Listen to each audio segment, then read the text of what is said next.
दोस्तों आज हम आप लोगों को लेकर आए हैं मिर्जापुर जिले के विंध्याचल धाम का संपूर्ण दर्शन करवाने के लिए। और जिस प्रकार से भारत सरकार ने मंदिरों की सुंदरीकरण शुरू किया है, तब से हिंदुओं का मंदिरों के प्रति आस्था और मंदिरों की सुंदरता और मंदिरों में भीड़ कई गुना बढ़ गई है। अगर भारत सरकार की सुंदरता को हम देखें तो दिल गदगद हो जाता है, लेकिन वहीं सनातनियों के व्यवहार को देखें तो आत्मा बहुत दुखी होता है कि मंदिर के चारों तरफ यहाँ पर दिखाएं, यहाँ फूल लगाने के लिए ये बनाए गए थे, लेकिन यहाँ भी पूरी गंदगी गुटखा खाकर थूके हैं। दोस्तों यही कहना चाहते हैं कि सनातनियों को जागरूक होना पड़ेगा। सिर्फ भारत सरकार के सुंदरीकरण करने से सुंदरता नहीं आएगी, हमें भी इसमें सहयोग करना पड़ेगा। कम से कम हम सफाई नहीं कर सकते तो गंदगी भी न फैलाएं, और धाम के अंदर गंदगी फैलाना ये बहुत ही शर्मनाक है। तो यहाँ से अगर जो हम आप लोगों को दिखाएं, जो कॉरिडोर का दृश्य है, गंगा तट से मंदिर के धाम की तरफ जो जाने वाला रास्ता है, और उस पर जो ये डिजाइनें बनाई गई हैं,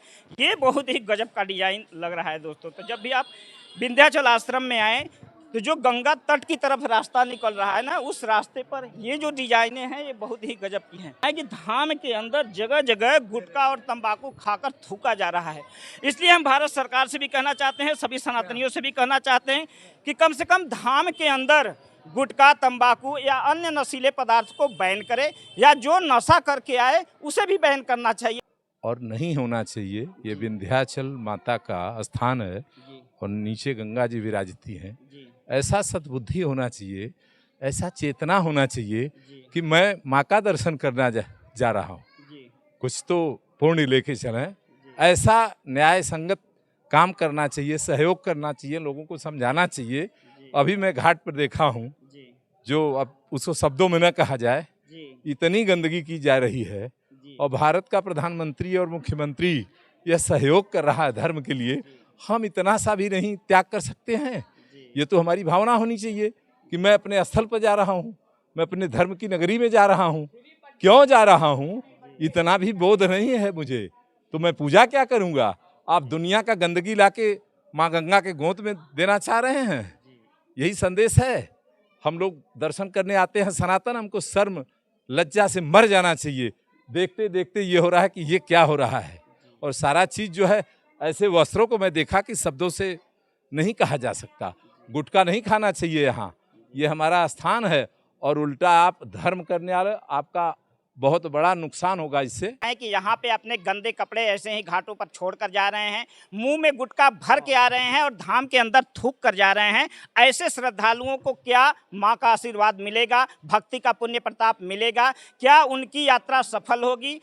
ऐसे लोगों के लिए ये वीडियो बनाया जा रहा है कि अगर जो इसी प्रकार हम आप लोगों को दिखाएं, यहाँ पे आप देख सकते हैं, अगर भारत सरकार की सुंदरता को हम देखें तो दिल गदगद हो जाता है, लेकिन वहीं सनातनियों के व्यवहार को देखें तो आत्मा बहुत दुखी होता है कि मंदिर के चारों तरफ यहाँ पर दिखाएं, यहाँ फूल लगाने के लिए ये बनाए गए थे, लेकिन यहाँ भी पूरी गंदगी गुटखा खाकर थूके हैं। दोस्तों यही कहना चाहते हैं कि सनातनियों को जागरूक होना पड़ेगा। सिर्फ भारत सरकार के सुंदरीकरण करने से सुंदरता नहीं आएगी, हमें भी इसमें सहयोग करना पड़ेगा। कम से कम हम सफाई नहीं कर सकते तो गंदगी भी न फैलाएं, और धाम के अंदर गंदगी फैलाना ये बहुत ही शर्मनाक है। तो चलिए हम दिखाते हैं, बहुत ही गजब का कॉरिडोर है, लेकिन इस कॉरिडोर में जो कलंक साबित हो रहा है, यह यहाँ के श्रद्धालुओं द्वारा गुटखा पान खा करके जगह जगह थूकना इस कॉरिडोर के लिए बहुत बड़ा कलंक साबित हो रहा है। देखा जगह जगह ये जो गुटखा पान खाकर थूका जा रहा है, कैसा लग रहा है? बहुत बहुत बेकार लग रहा है सर। अच्छा नहीं लग रहा है? क्या करना चाहिए? धाम में आकर ऐसा करना चाहिए? एंट्री नहीं देना चाहिए वैसे लोगों को यहाँ पे। ऐसे लोगों को एंट्री नहीं देना चाहिए। यही हम बात कर रहे थे कि धाम के अंदर गुटखा, पान मसाला का पूर्ण तरीके से बैन करना चाहिए, और जो लोग नशा करके आ रहे हैं, गुटखा खाकर आ रहे हैं, इनको भी बैन करना चाहिए। केवल कॉरिडोर बना देने से सुंदरता नहीं बढ़ जाती, सुंदरता का विशेष ध्यान भी रखना पड़ेगा, और ऐसे श्रद्धालुओं के ऊपर पाबंदी भी लगानी पड़ेगी जो नशा करके आते हैं, मंदिर परिसर में थूक कर जाते हैं। कहते हैं यहाँ से शुरू होता है मंदिर परिसर।